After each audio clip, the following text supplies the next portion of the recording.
സോമനാഥ ക്ഷേത്രം എന്നൊന്ന് സുഹൃത്ത് കേട്ടിട്ടുണ്ടോ? ആ സോമനാഥ ക്ഷേത്രത്തിൻ്റെ പുനരുദ്ധാരണ ചടങ്ങ് ഉദ്ഘാടനം ചെയ്തത് ആരായിരുന്നു?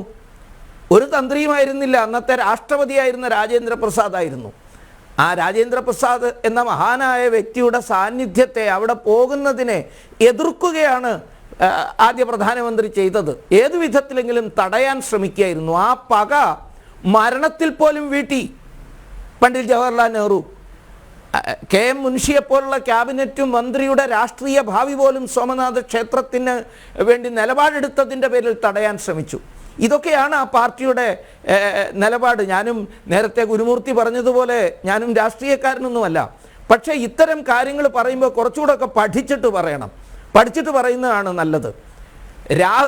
രാഹുൽ ഗാന്ധിയുടെ അച്ഛനായ രാജീവ് ഗാന്ധി എന്ത് ഒത്തുതീർപ്പിനാണ് ശ്രമിച്ചതെന്ന് വല്ലതും അറിയാമോ? അവിടെ ഉണ്ടായിരുന്ന തർക്ക കെട്ടിടത്തെ റീലൊക്കേറ്റ് ചെയ്യാൻ വേണ്ടിയിട്ടുള്ള ഒത്തുതീർപ്പിൽ ഒപ്പിടാൻ വേണ്ടി മുസ്ലിം സമൂഹത്തെ ക്ഷണിച്ചു കൊണ്ടുവരാൻ വേണ്ടി ശ്രമിച്ചു. മുസ്ലിം ബാബറി മസ്ജിദ് ആക്ഷൻ കൗൺസിലിൻ്റെ ആൾക്കാർ പരമപുച്ഛത്തോടുകൂടി രാജീവ് ഗാന്ധിയുടെ ക്ഷണം നിരസിച്ചു. വിശ്വഹിന്ദു പരിഷത്തിൻ്റെയും ക്ഷേത്ര നിർമ്മാണ സമിതിയുടെയും സന്യാസി ശ്രേഷ്ഠന്മാരും ആ റീലൊക്കേറ്റ് ചെയ്യുന്നതിന് അനുകൂലിക്കുകയായിരുന്നു.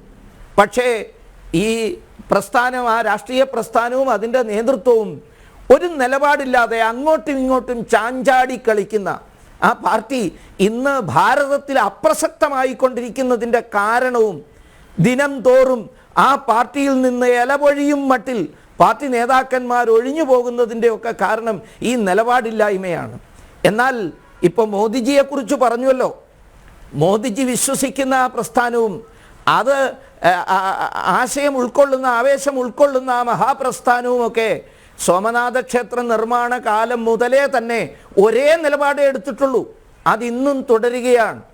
ആ കാര്യത്തെക്കുറിച്ച് കൂടി കൃത്യമായി മനസ്സിലാക്കിക്കൊണ്ട് മുന്നോട്ട് പോകുന്നതാണ് നല്ലത്.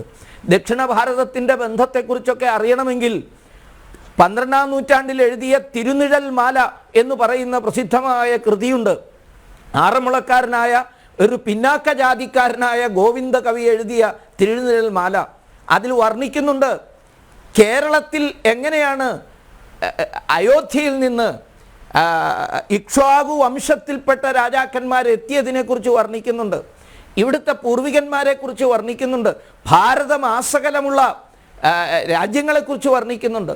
അതിലൊക്കെയും രാമചൈതന്യത്തെക്കുറിച്ചും ഒരുപോലെ പറയുന്നുണ്ട്. ഈ വസ്തുതയൊക്കെ ഉൾക്കൊള്ളണം. നാലമ്പല ദർശനം നടക്കുന്ന ഒരു സ്ഥലമാണ് കേരളം. പ്രധാനപ്പെട്ട 5 നാലമ്പലങ്ങൾ നമുക്ക് കാണാൻ സാധിക്കും. 5 യൂണിറ്റുകൾ, 5 സെറ്റ് നാലമ്പലങ്ങൾ നമുക്ക് കാണാൻ സാധിക്കും. അതിലൊരു പ്രധാനപ്പെട്ട രാമക്ഷേത്രത്തിലേക്കാണ് വരുന്നത്. ഇപ്പോൾ പ്രധാനമന്ത്രി ഇവിടേക്കും വരുന്നുണ്ട്. ഇനി അനന്തപത്മനാഭൻ്റെ മുന്നിലേക്കും വരും. അങ്ങ് വയനാട്ടിൽ പുൽപ്പള്ളിയിലുള്ള വാൽമീകി ആശ്രമത്തിലും പോകും വരുന്ന നാളുകളിൽ. ഇതൊക്കെയാണ് സുഹൃത്തെ ഭാരതത്തെ ഒറ്റക്കെട്ടായി നിർത്തുന്നത്, ഏകമാക്കി നിലനിർത്തുന്നത്. ഈ വസ്തുത മനസ്സിലാക്കിയ കോൺഗ്രസ്സുകാരിൽ പ്രധാനിയായിരുന്നു ഗാന്ധിജി. അതുകൊണ്ടാണ് അദ്ദേഹം തൻ്റെ സ്വപ്നത്തിലെ ഭാരതത്തിൻ്റെ രൂപം രാമരാജ്യമായി സങ്കല്പിച്ചത്. ഇത് മനസ്സിലാക്കാനുള്ള ഒരല്പം രാഷ്ട്രഭക്തി, രാഷ്ട്രത്തോടുള്ള കൂറ്, ഈ സംസ്കാരത്തോടുള്ള ബന്ധം ഉണ്ടാകാത്തതാണ് ആ പാർട്ടി, ആ പ്രസ്ഥാനം അനുഭവിക്കുന്ന ഏറ്റവും വലിയ അപകടം.